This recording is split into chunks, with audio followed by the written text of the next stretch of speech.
En lo alto sobre el Mar del Norte, un viejo avión de hélice cae del cielo. El titular fue sabotaje. Los investigadores consideran una serie de posibilidades. Toma 2 años encontrar la causa. Increíble. Es algo nunca visto en ninguna investigación anterior. La miré y dije, ¿cómo pudo ser? Llevaría arrestos a medio mundo de distancia y cuestionaría la seguridad de uno de los aviones más importantes del mundo, el Air Force One. Llegó hasta la aviación que controla los vuelos del presidente de los Estados Unidos. Mayday, Mayday.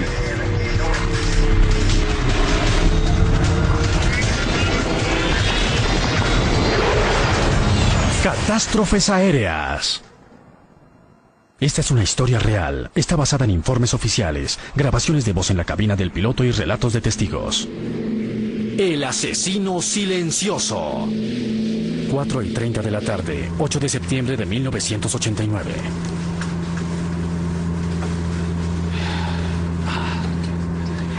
Espera.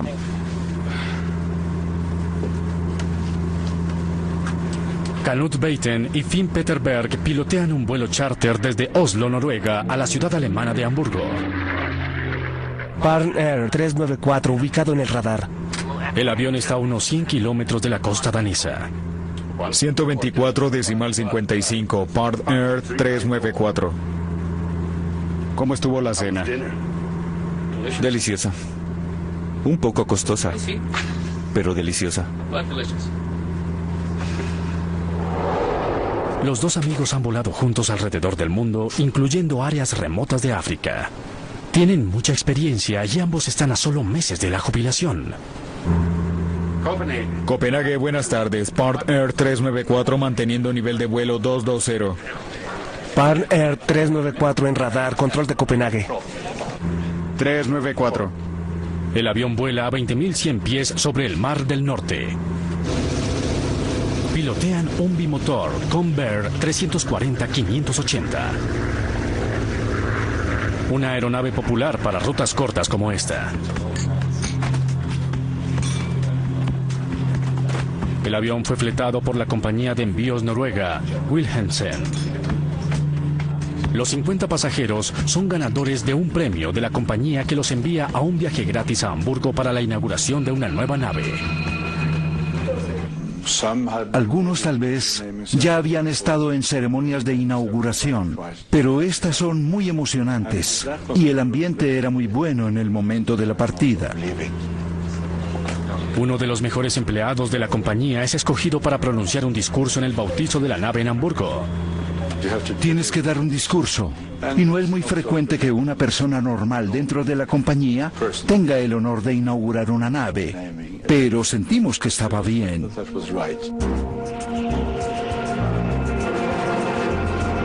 Cuando el avión cruza el Mar del Norte, un F-16 de la Fuerza Aérea Noruega se acerca al avión en su camino a casa.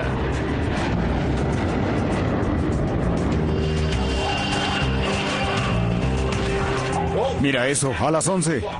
Un F-16.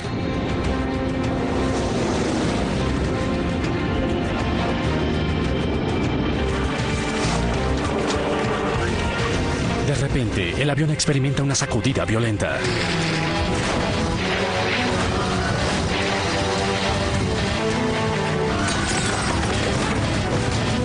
La tripulación es tomada por sorpresa.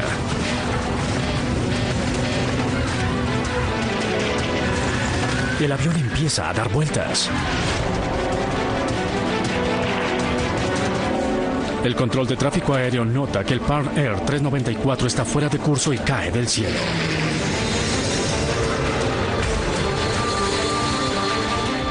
Parn Air 394, aquí control. La tripulación se esfuerza por salvar el avión y la vida de todos a bordo. Informe nuevo nivel de vuelo.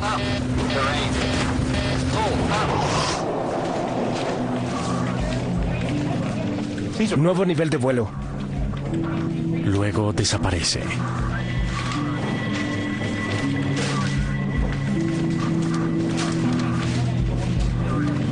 Parece como si el vuelo charter hubiera chocado en el mar. Pan Air 394 fuera del radar.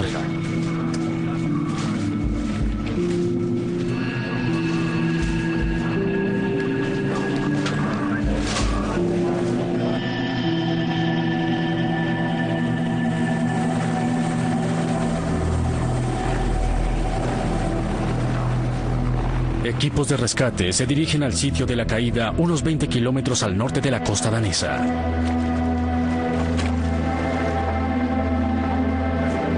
Solo encuentran escombros y cuerpos sin vida. Todas las 55 personas que estaban en el vuelo mueren. Conocía a todas las personas. Algunos eran amigos cercanos, otros no tanto, pero los conocía a todos. Y la presión era doble. La compañía de envío queda devastada con la noticia. La mitad del personal de su oficina principal murió.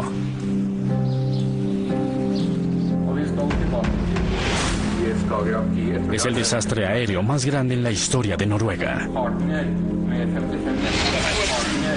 La nación está impactada. Jan Ovin es un reportero joven del periódico más leído en Noruega. Es asignado para cubrir esta historia.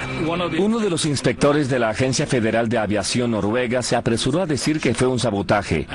Lo mismo declaró uno de los líderes del equipo danés de rescate, quien afirmó que no recibieron señales de auxilio.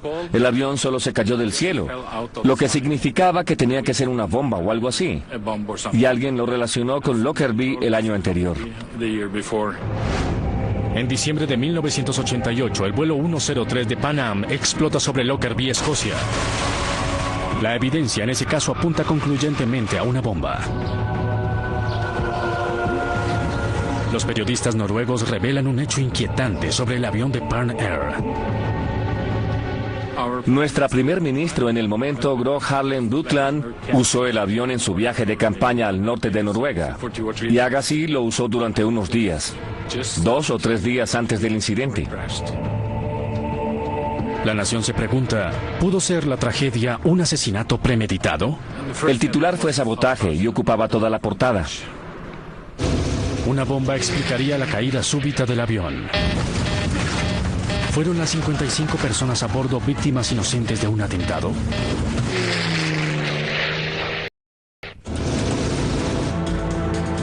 Los encargados de investigar la misteriosa caída de un avión de pasajeros sobre el Mar del Norte enfrentan una asombrosa posibilidad: que el avión fue saboteado deliberadamente.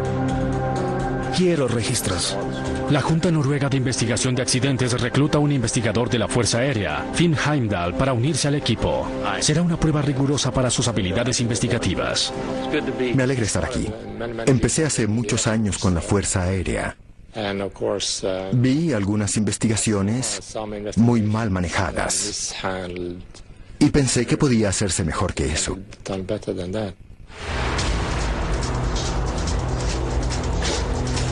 Los investigadores escuchan que varios testigos apoyan la idea de que el avión fue saboteado.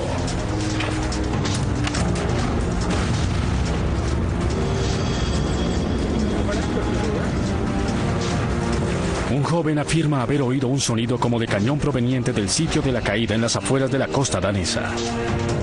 Pudo ser la explosión que derribó el avión de Pan Air. Investigadores escudriñan la superficie del mar en busca de restos flotantes y víctimas del desastre.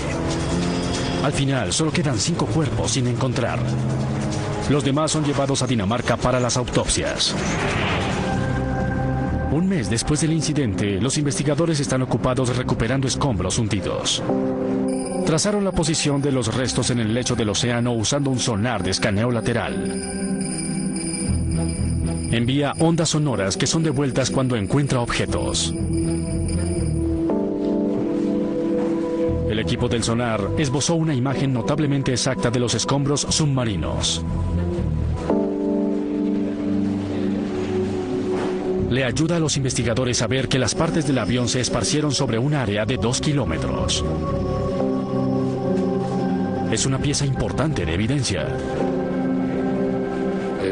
Era evidente que el avión se había destrozado en el aire.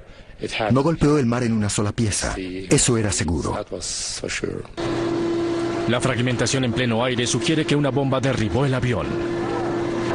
Pero tomará semanas demostrar esto.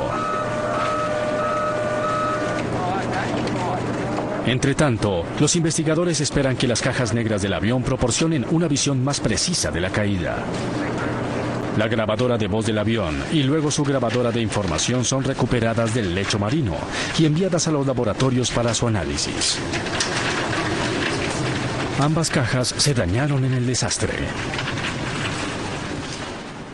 Los investigadores esperan que el daño en las cajas no afecte la información. Veamos qué tenemos. La grabadora de voz pudo haber recogido una conversación entre los pilotos que pueda explicar lo que pasó a bordo. Grabadora de voz. Encendida, Sistema de hélices. activado y funcionando. El dispositivo graba los últimos minutos de un vuelo, pero esta grabadora de voz hizo lo contrario. Engranaje. Luz beta apagada. Potencia.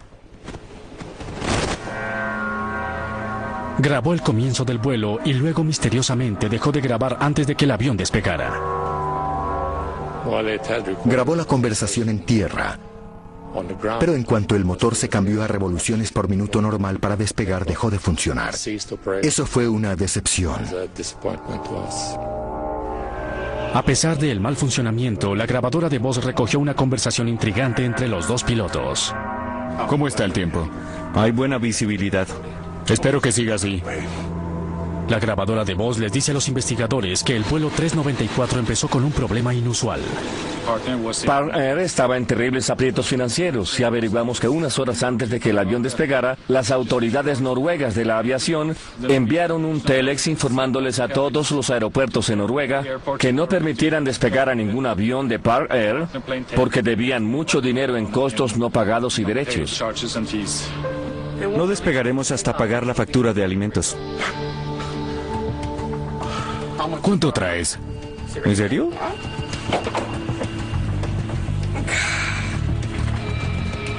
Suficiente.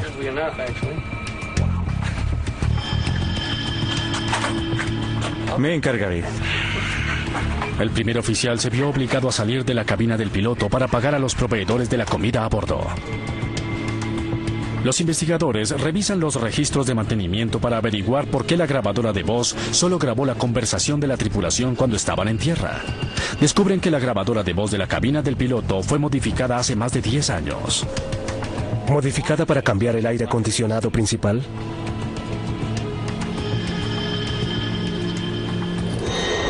Apagadas.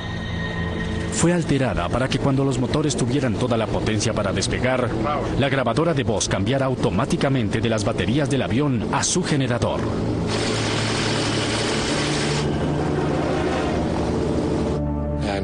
Esa modificación no funcionaba en este avión. Ninguno de los pilotos sabía que cuando los motores fueran revolucionados para el despegue, la potencia de la grabadora de voz se cortaría. Cuando los componentes en la investigación, como la grabadora de voz de la cabina del piloto y la grabadora de información del vuelo, no funcionan correctamente, ponen en tela de juicio la minuciosidad del mantenimiento y también la seguridad de los aviones. El mal funcionamiento de la grabadora de voz y la factura de alimentos sin pagar hace que los investigadores revisen con más atención la historia del avión y a la compañía propietaria, Park Air Airlines.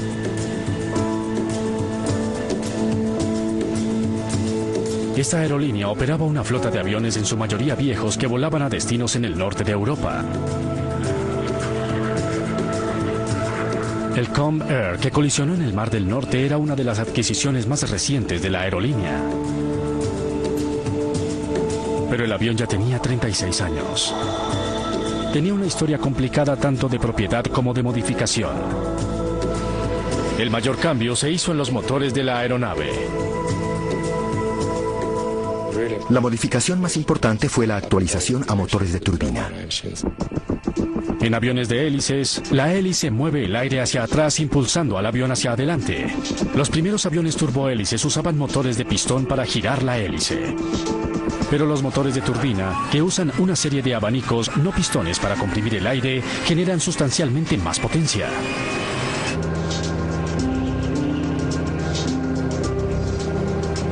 Heimdall averigua que en 1960 los motores de pistón originales del avión fueron removidos y se fijaron nuevos y poderosos turbohélices a las alas.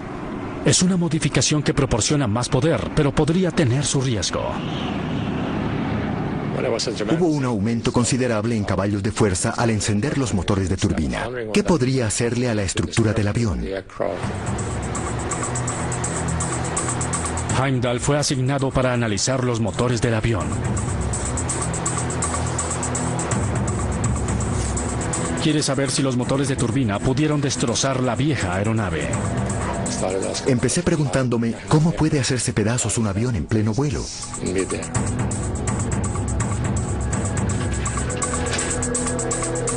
La grabadora de información del vuelo debe decirles a los investigadores sobre el funcionamiento de los motores en el momento antes de la caída. La grabadora de este vuelo es un modelo rudimentario analógico. Usaba una lámina de metal que rotaba y unos marcadores hacían los registros sobre la superficie de esta lámina. La anticuada grabadora de información resulta ser otra frustración para los investigadores. No grabó muchos de los parámetros que debería grabar. Pero aún más, misteriosamente, la aguja parece haber grabado ciertos signos 2 veces. La línea doble confunde a los expertos que analizan el dispositivo. No teníamos experiencia con nada así. Contactamos a varios expertos, pero ninguno sabía de esto.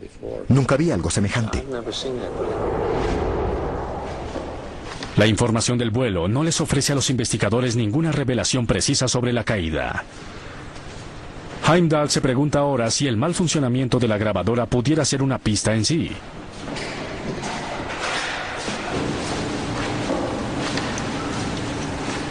Decide enviar la grabadora de información del vuelo a la compañía americana que la fabricó para un análisis más exhaustivo.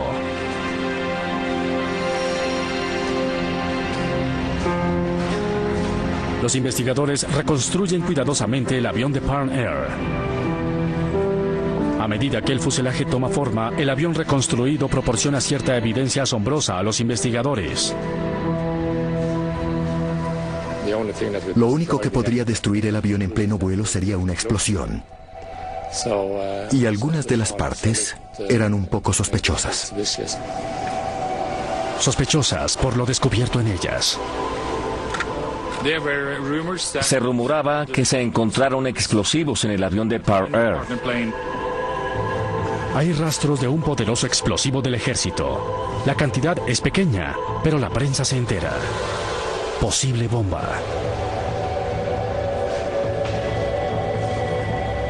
El residuo explosivo podría ser de una bomba a bordo del avión o de otra fuente. Un ejercicio de guerra de la OTAN llamado Operación Lanza Afilada se llevaba a cabo el mismo día cerca del curso del vuelo 394. Uno de los pilotos con los que hablé dijo, supongo que podría ser el llamado cohete frío. El cohete de prueba pudo haber atravesado una de las alas o el fuselaje. Muchas personas se preguntan ahora si una ojiva errante tuvo que ver con la caída del avión. Perdiendo altura. Perdiendo altura. Perdiendo altura. Pero cuando se analiza el residuo explosivo, resulta no ser de una bomba o de una ojiva. No hay suficiente en el avión. A un nivel muy bajo había una pequeña señal de explosivos, pero parecía más una contaminación que cualquier otra cosa.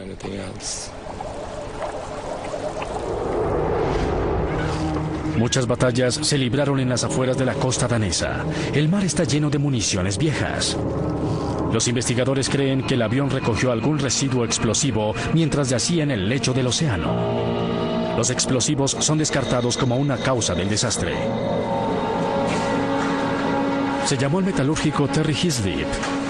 Examina la cola reconstruida del avión y hace una asombrosa observación. Partes del casco del avión muestran evidencia de daño por recalentamiento. Si uno toma un perchero y lo dobla de un lado para otro, se llega a un punto donde está cerca de quebrarse y nos quemamos la mano porque se desarrolla calor allí. Sucede lo mismo en un avión. La evidencia apunta a un problema con la cola del avión. Los investigadores desean examinar un enorme generador recuperado de la parte trasera del avión. La unidad de potencia auxiliar se encuentra dentro del plano posterior del Convair. Es un generador de potencia de apoyo que normalmente se usa solo cuando el avión está en tierra. Heimdall inspecciona el dispositivo y descubre que algunas piezas plásticas derretidas de la cabina del avión lograron llegar hasta el interior de la turbina de la unidad auxiliar. Esto le da una nueva e importante pieza de información sobre lo que pasaba en el avión en el momento de la falla. Indica que la cabina falló cuando la unidad auxiliar todavía operaba. La unidad auxiliar no debería estar funcionando cuando el avión estaba en el aire. Este hecho sugiere que la unidad pudo ser la causa del desastre. Los investigadores intentan aprender más sobre lo que pasó el día de la caída. Interrogan al mecánico que inspeccionó el avión esa mañana. Informa que uno de los dos generadores principales del avión no estaba funcionando y no pudo repararlo. Las regulaciones exigen que el avión tenga dos fuentes de poder antes de permitirle despegar. El primer oficial propone una solución para poder salir. Le dice a la aerolínea que usará la unidad de potencia auxiliar durante el vuelo como reemplazo del generador principal que no funciona. Escribe, volar con generador operativo. Usaremos la unidad de potencia auxiliar para impulsar el sistema de aire acondicionado lateral izquierdo. Unidad auxiliar activada.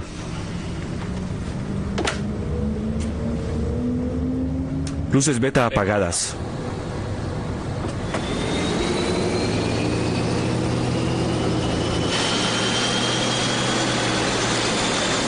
Potencia.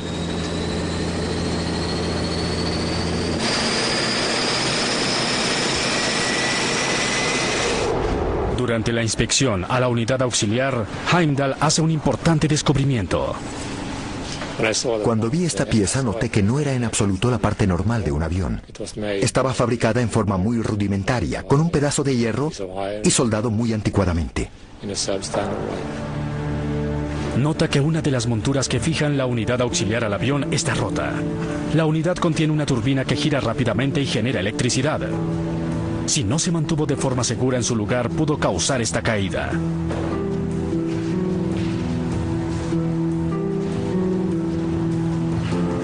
Los investigadores necesitan saber si la unidad auxiliar rota causó la caída.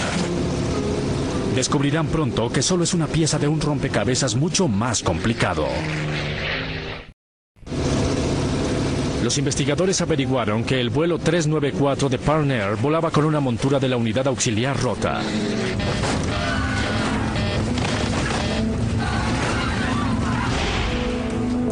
El metalúrgico Terry Hislop realiza un examen exhaustivo en la parte averiada. Mi concepto inicial fue que la soldadura estaba mal o que tal vez era inapropiada. Hislop quiere saber cuándo se rompió el puntal.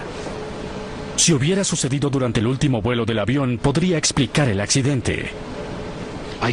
Podía ver las marcas del impacto y de la progresión, indicando que no se rompió por una sola sobrecarga durante este último vuelo.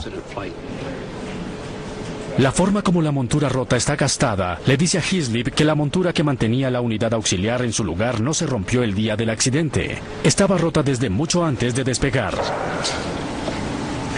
Los investigadores necesitan saber ahora qué efecto tuvo la montura rota en el vuelo. 40.000 revoluciones por minuto pueden hacer mucho daño. La unidad de potencia auxiliar es un giroscopio grande, con una tremenda cantidad de energía en él cuando está girando.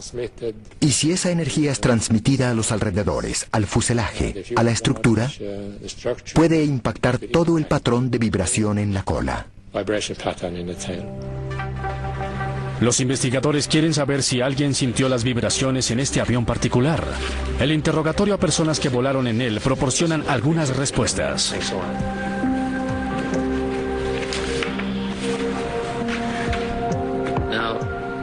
Dijo que sintió retumbar el avión, ¿es cierto? Una persona declaró que el avión que chocó vibraba mucho más que los otros dos Convair, propiedad de la compañía. ¿Algo parecía extraño en el avión?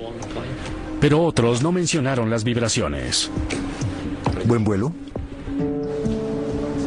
Es una situación confusa.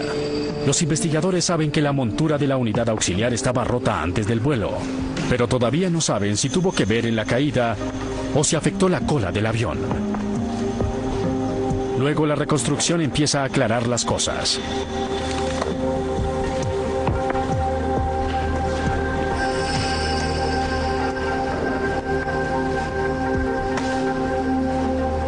Heimdall descubre que dos puertas de la cola del avión no fueron encontradas. Cuando volvimos a montar las partes de la cola, vimos que el timón se había partido en dos partes mayores y otras hacían falta, como las puertas entre el plano de deriva y el timón. Las puertas de la cola son dos puertas pequeñas localizadas en el plano vertical del avión. Les permiten a los mecánicos introducir las pesas dentro de la aleta que controla el movimiento del timón. Heimdall hace un hallazgo importante sobre las puertas. Fueron fabricadas con un revestimiento en aluminio soplado. Por sus días en la Fuerza Aérea, Heimdall sabe que tienen una propiedad única. Es una lámina de aluminio delgada, muy liviana, y tiene propiedades reflexivas buenas para el radar. El ejército la usaba para distorsionar las señales del radar. La llamaban chaff. Los investigadores comprenden ahora que el objeto no identificado captado por el radar sueco era probablemente un pedazo de una de las puertas de la cola.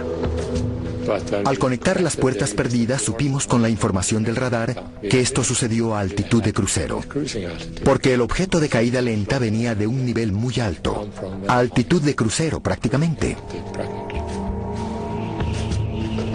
Los investigadores concluyen que la cola empezó a desprenderse a 20.100 pies de altura antes de caer del cielo. ¿Pero por qué las puertas se desprendieron en pleno vuelo? Lo que haya causado que las puertas de la cola se rasgaran probablemente originó la caída. Los investigadores saben que los contrapesos del timón están localizados al interior de las puertas de la cola. Si un timón se mueve violentamente de lado a lado, las pesas también lo hacen. Encontramos suficientes pedazos para mostrar que estaban golpeando estas puertas, y los primeros componentes que salieron fueron los revestimientos en esas puertas. Los investigadores concluyen que alrededor del momento del accidente, algo hizo que el timón girara bruscamente de un lado a otro, pero todavía no saben qué. La unidad de potencia auxiliar con una montura delantera rota en pleno vuelo no causaría por sí sola que el avión se destrozara y la cola se desprendiera. Tenía que haber factores extras para que eso ocurriera. Siguen buscando esos factores extra. Y entonces Pan Air Airlines propone uno. Señalan al F-16 que pasó sobre el avión minutos antes de que éste cambiara de curso. Mira eso, a las 11. Un F-16.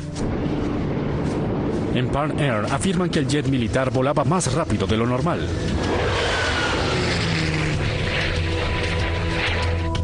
También creen que se acercó mucho más al vuelo de lo oficialmente reportado. En Pan Air contrataron a un investigador sueco y llegó a la conclusión de que el F-16 tal vez pudo sobrepasar la barrera del sonido cuando pasó sobre el avión de Pan Air.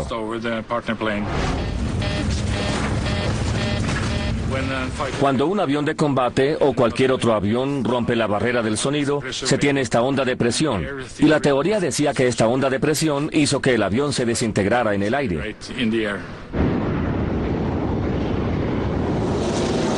Pero el piloto del F-16 noruego afirma que estaba a más de 900 pies sobre el Convair cuando lo pasó. Los investigadores calculan cuán cerca tendría que ir el F-16 para afectar seriamente el vuelo 394. Determinan que para que la onda de presión del F-16 hubiera afectado al Convair, habría tenido que volar a pocos pies del avión. No hay ninguna evidencia de que los dos aviones hubieran estado tan cerca. Buen trabajo.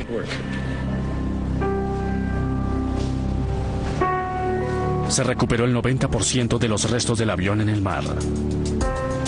Pero los investigadores todavía no saben qué hizo que la cola del Convair se desprendiera en medio del aire.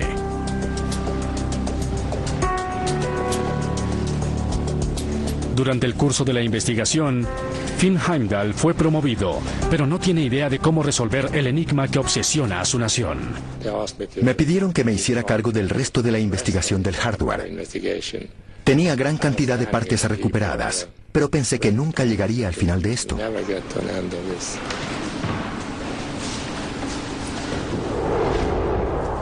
Los investigadores obtienen un alivio cuando la defectuosa grabadora de información del vuelo es analizada en los Estados Unidos. El fabricante le pidió a su mejor experto que volviera del retiro y examinara el dispositivo. El fabricante, Fairchild, nos refirió a un antiguo empleado y lo encontramos en California. El experto les dice a los investigadores que la aguja que se suponía debía estar registrando la altitud del avión se sacudía tanto que estaba dejando otra marca en la lámina.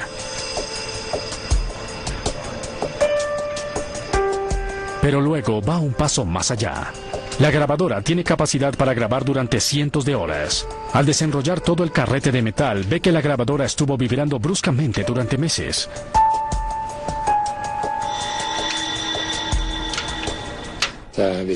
Vimos que esto sucedió durante unas 360 horas de operación antes del accidente. Nunca vi una anormalidad como esa y nos tomó un tiempo deducir qué estaba pasando aquí. Ahora parece que la unidad auxiliar no era lo único que vibraba en este avión.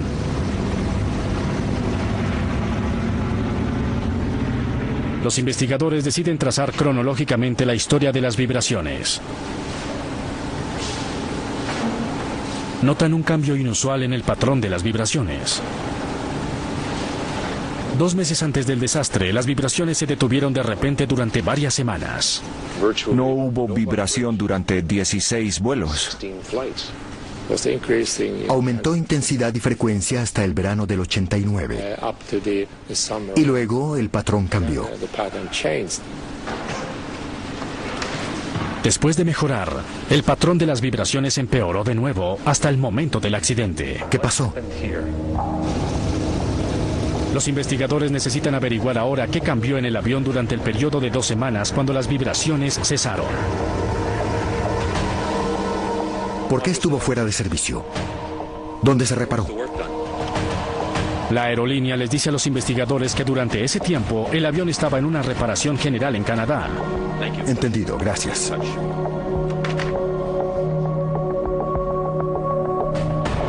El trabajo fue hecho por el dueño anterior del avión, una compañía canadiense especializada en reparar aviones Convair. Allí, en los vuelos de prueba, la grabadora no registró vibraciones excesivas. Este patrón continuó durante varios vuelos de pasajeros después de terminar la reparación y de regresar a Noruega. Los investigadores revisan los registros de mantenimiento. Heimdall descubre que durante la reparación, los mecánicos hallaron señales de desgaste en uno de los 4 tornillos que conectan el plano vertical a la cola del avión. Estos 4 tornillos son lo único que sostiene la cola al fuselaje.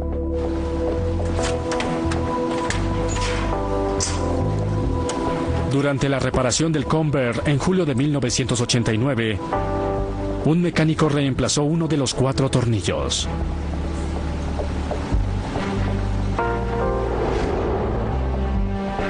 La información de la grabadora del vuelo revela que las vibraciones en la cola cesaron justo después de que ese tornillo fuera reemplazado.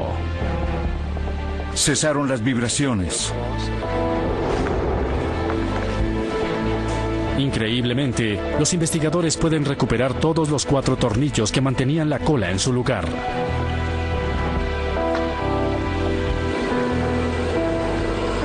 Terry Hislop analiza detalladamente los tornillos. Hace un último y asombroso descubrimiento. Los 3 tornillos que no fueron reemplazados no eran partes aprobadas. Hicimos comprobación metalúrgica y también mecánica.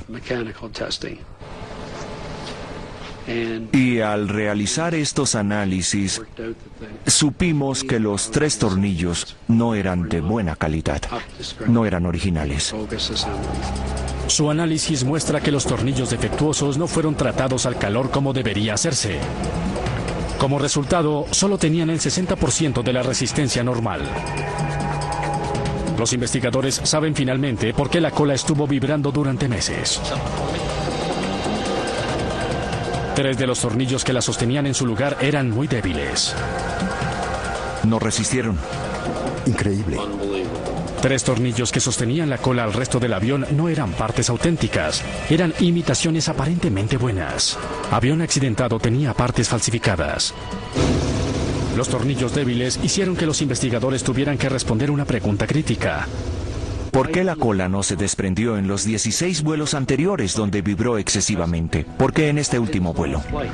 Los investigadores ya saben que el día del accidente un generador de potencia no estaba funcionando y que los pilotos improvisaron una solución.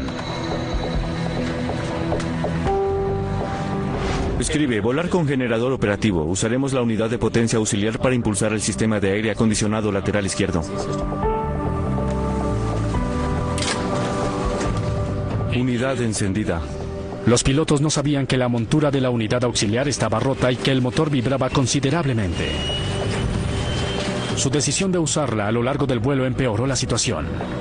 La razón por la que las cosas salieron mal en este vuelo fue porque la unidad auxiliar flotaba literalmente en 2 monturas en lugar de 3. Esto, junto con los tornillos defectuosos, creó más vibraciones en la cola del avión. Y cuando las 2 están vibrando si alcanzan sincronía, lo que llamamos resonancia entre sí es el desastre.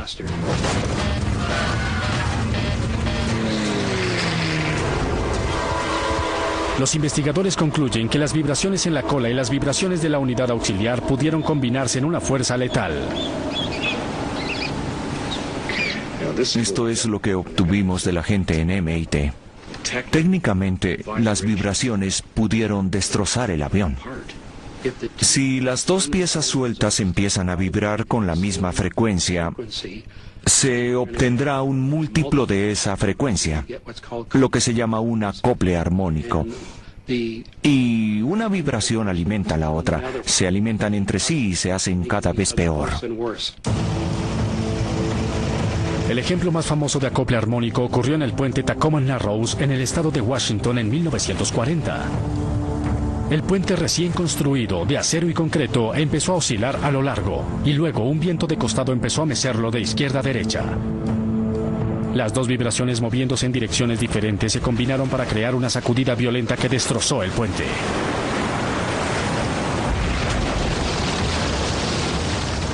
Los investigadores estiman que el mismo efecto destrozó el vuelo 394. Dijimos, es el mismo fenómeno que tenemos aquí.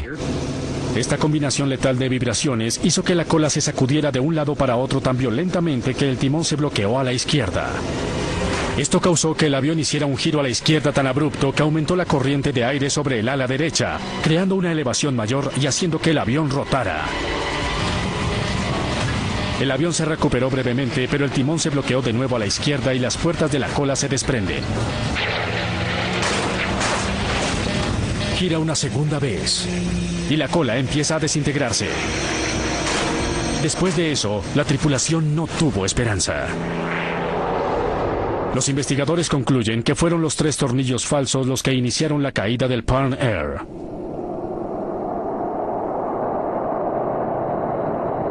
La miré y dije, ¿cómo pudo ser? Un componente vital, un montaje vital, así en la cola. Increíble.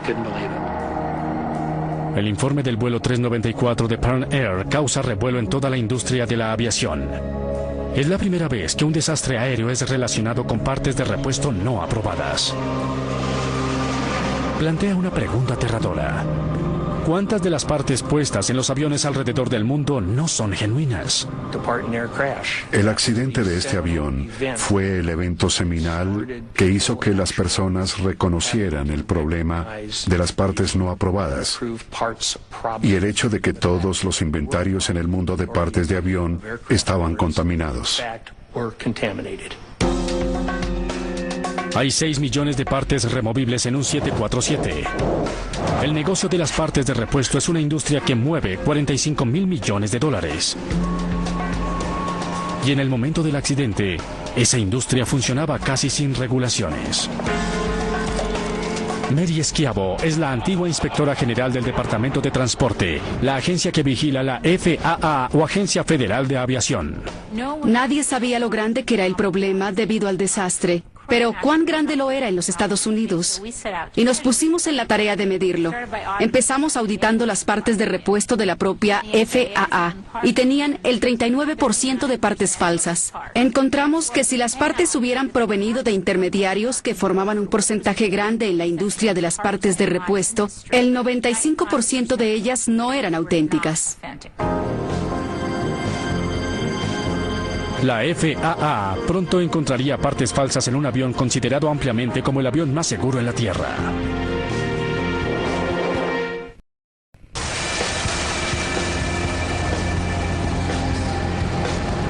Hay 5.000 intermediarios vendedores de partes en los Estados Unidos, muchos de ellos en el área de Miami.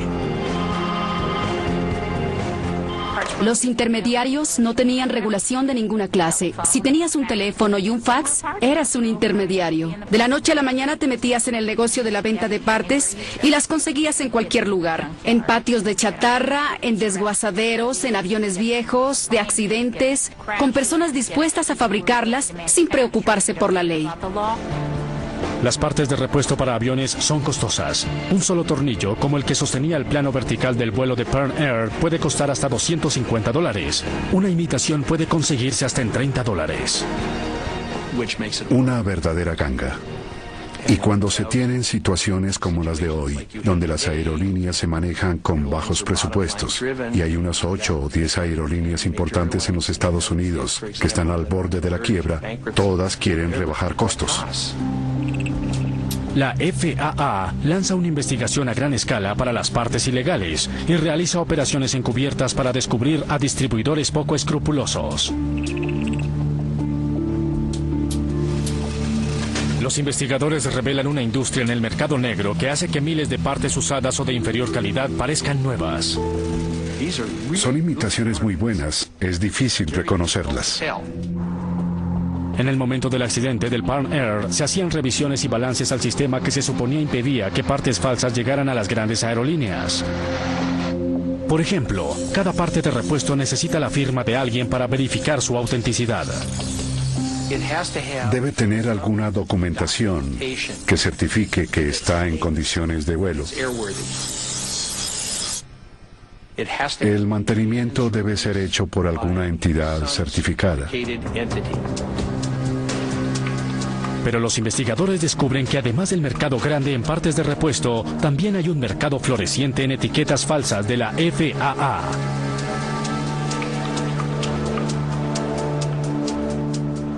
Imprimieron montones de etiquetas amarillas falsas y en muchos casos falsificaron la firma de un inspector verdadero. La etiqueta en este negocio vale más que la parte. Al principio los investigadores creen que el problema está principalmente en las aerolíneas más pequeñas. Los operadores más pequeños e instalaciones de reparación por lo general son los más vulnerables a este mercado ilegal de partes de repuesto. Se sorprenden al descubrir que se han encontrado partes falsas en el que se supone es el avión más estrictamente controlado en el mundo, el Air Force One. Este fenómeno se presentó en los niveles más altos de la aviación. Llegó hasta la aviación que controla los vuelos del presidente de los Estados Unidos. Supuestamente, en una cadena cerrada de suministros, teníamos casos de partes falsas que tocaron esos aviones.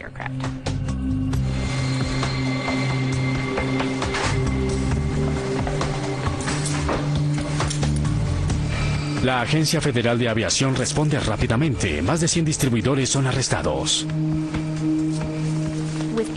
Con cada captura pudimos elevar el nivel de conciencia, no solo del problema, sino de las graves consecuencias si querían arriesgar la vida de alguien.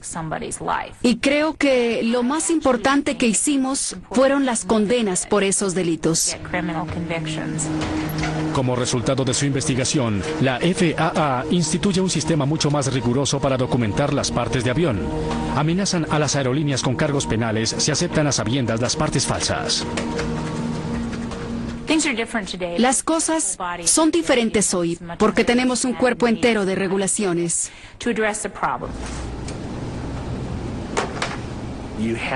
Debes llevar el mecánico que tiene la llave en la mano a un punto de sofisticación donde sea lo suficientemente conocedor para detectar una parte mala, para detectar un pedazo de papel falso. Y es posible de hacer. Las nuevas regulaciones logran su objetivo.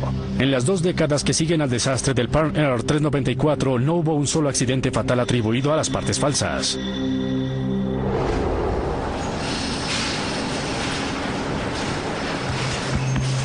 Años después del accidente del Pan Air, Finn Heimdall se convierte en el jefe de la Junta de Investigación de Accidentes en Noruega. Hola, Jimmy. Era un enigma mayor que un avión sin ninguna razón obvia pudiera desintegrarse en pleno vuelo. Su informe del accidente produjo cambios importantes que tal vez salvaron vidas. Eso es lo positivo. Pero lo negativo, por supuesto, es la tragedia para muchas personas. Una de las partes más pequeñas en un avión charter noruego falló en 1989.